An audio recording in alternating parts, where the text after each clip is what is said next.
Good evening and welcome to it. This is the Private Property Podcast. I am your host, Sibs Matiela, and it's a very special day. We're coming to you live from the Property Show. We've been telling you all month, all year, all roads lead to the Property Show. It's finally here. It's happening today. All of the people at the Sandton Convention Center talking all things property. And I'm going to bring you, because obviously if you're watching this now, you probably didn't make it or you weren't there. And now you feel like, oh my gosh, how am I going to learn all the things they were teaching us? It's fine. I'm bringing you all of the people who are there to the show today to tell you all about it. One of the presenters actually today is one of South Africa's most beloved actor comedians, Mr. Rob van Vuuren, and he's actually joining me right now on the podcast. Hi, Rob. Thank you so much. Most beloved. Yeah. I will take that. You're a national treasure. What do you mean? Oh my my God, stop it. So nice to see you. Thank you for having me. Absolutely. So you're Cape Town based. Yes. I left Cape Town because I couldn't afford it. You know what I mean? I know exactly what you mean. Yeah. Yes, yes. But you're a homeowner and you're based in Cape Town. Mm-hmm. Lots of people can't afford that. It's tricky. Getting into the property market in Cape Town was very, very tricky. And I had lived in Joburg before. And, you know, the thing about Joburg is there's so much space as well. Suddenly in Cape Town, you're fighting for that tiny little bit of space and the prices can be quite hectic. It took me a long time to get into the property market. How long? I only bought in 2016 in the house that I'd been renting for over 10 years. We fell in love with it when we moved in. We always wanted to buy it, but we just couldn't save enough, you know. I think that's the reality of most South Africans. We're living from hand to mouth, month to month. To get into a position where you can actually save is very, very difficult. We totally fell in love with that property and we had to have it.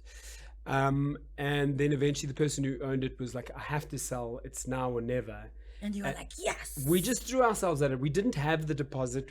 I did everything wrong. I wish I had known what I know now after having been affiliated with the Private Property Show for so many years, because I'm not a property expert. Okay. At all. Just a presenter. I'm just a presenter. You're I'm like a funny faking it. guy who says stuff in between the experts. Got it. But over the years that I've been doing the Private Property Show, I mean, I think this is about my sixth one that I've done now. You pick up so much, and I realize listening how green I was going into this thing. I mean, we said we had a 20% deposit. We did not have that deposit. You liar. I know. We were just desperate and we kind of painted ourselves into a corner. But luckily, we managed to scrape it together and we own that home. It was a good buy. We bought in Fishhoek, which is still a kind of affordable space in Cape Town. Because it's on the outskirts. Yep, it's far. It's also it's kind of got this reputation as the uncool suburb in the deep south. You know, you got Cork Bay, which is very cool. St. James, which is like lush. Super lush and Lani. Fishhoek gets a really bad rep. Oh yeah, super fancy horse owning people. Fishhoek gets a really bad rep because it's got that quite ugly main road and it's got this reputation, the homes of the train that runs through it. Straight through the beach. But once you settle there, you realize that it's actually quite a well-kept secret in the Deep South. That beach is really beautiful. It's one of Cape Town's most beautiful beaches. When they take those shark nets and they put them out, because sharks are a problem in Fishhoek. In Fishhoek, it's a real thing. It's a real thing. But yeah, so I'm very happy that we own there and that it was affordable enough for us to get in there. You travel a lot between Johannesburg and Cape Town. Yeah. Ideally, which is better, like for you? Sure. Now you're like trying to divide my audience. Sure. Property-wise, as I said, I'm really not an expert. But what I do know is that space is at a premium in Cape Town, and you can, from my experience, just renting in Joburg, you can really get a huge space with a massive garden, beautiful houses. And in Cape Town, you're fighting over like a 1-bedroom flat. A studio. Yeah.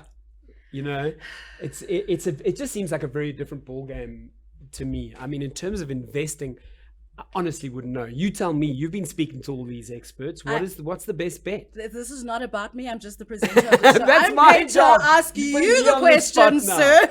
When you go back to the convention center, then you better ask someone and come back and give me the answers.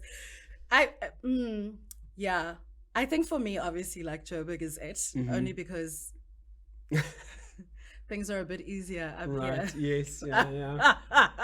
But I'm not going to get into it. Like in Joburg, I've never had to have my friend Hannah call to pretend that she was the one looking for the apartment. No. Did that happen to you in Cape Town? Absolutely. Really? More than once. My friend Bali, who works in Stellenbosch, hi Bali, obviously Stellenbosch, so many times, every time she's had to look for an apartment, we'd always use the same friend Hannah to send the same is email, crazy. call the same number, do the exact same things. Restaurant reservations, trying to find an apartment. I moved here for a reason. Anyway.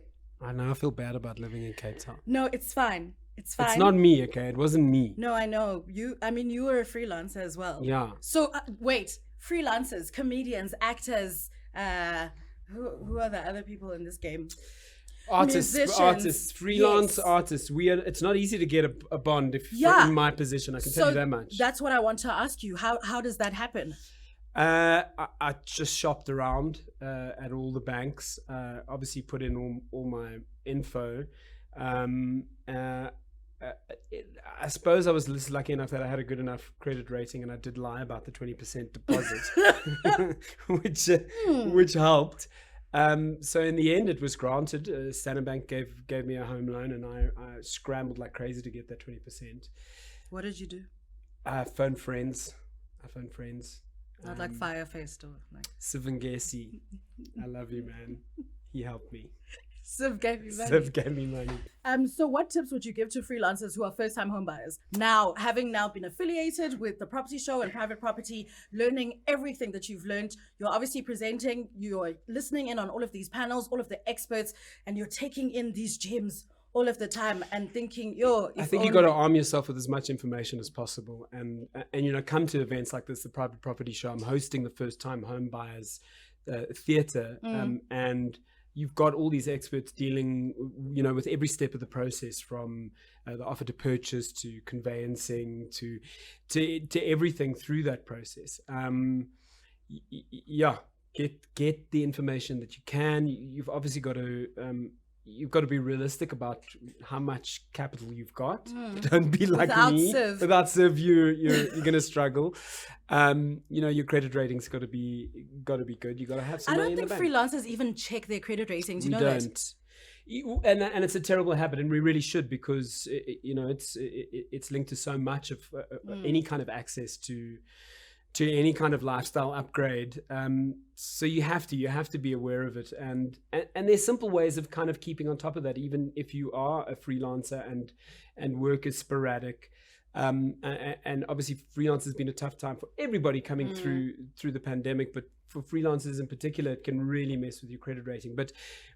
But don't assume that you don't qualify. Don't assume that you've got a bad credit rating. Find out.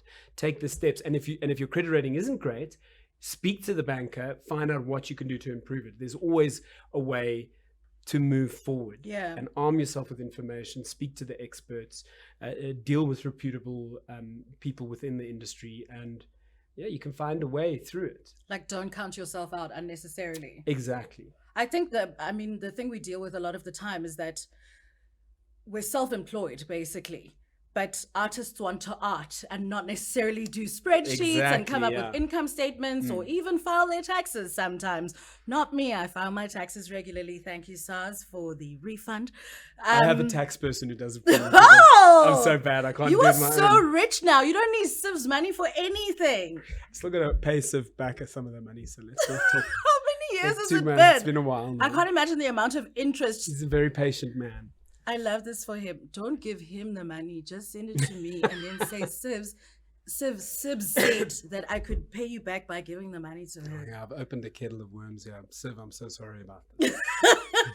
But, I think it's a really important point that you're making in terms of getting as much of the information before you begin on the journey and not counting yourself out. Because you can't just be acting, making people laugh. Oh, I'm a funny guy. I'm Rob van Vuuren. You are very funny. Thank you.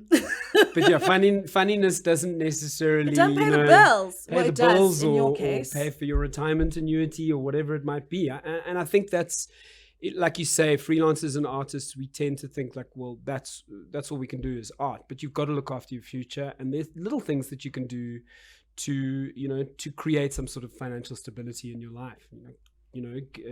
Speak to a financial advisor, get the retirement annuity, do the things that can kind of work toward a future beyond, because a lot of us, we just work and work and work and work as artists until we can't anymore, and then we go, well, where did it all go?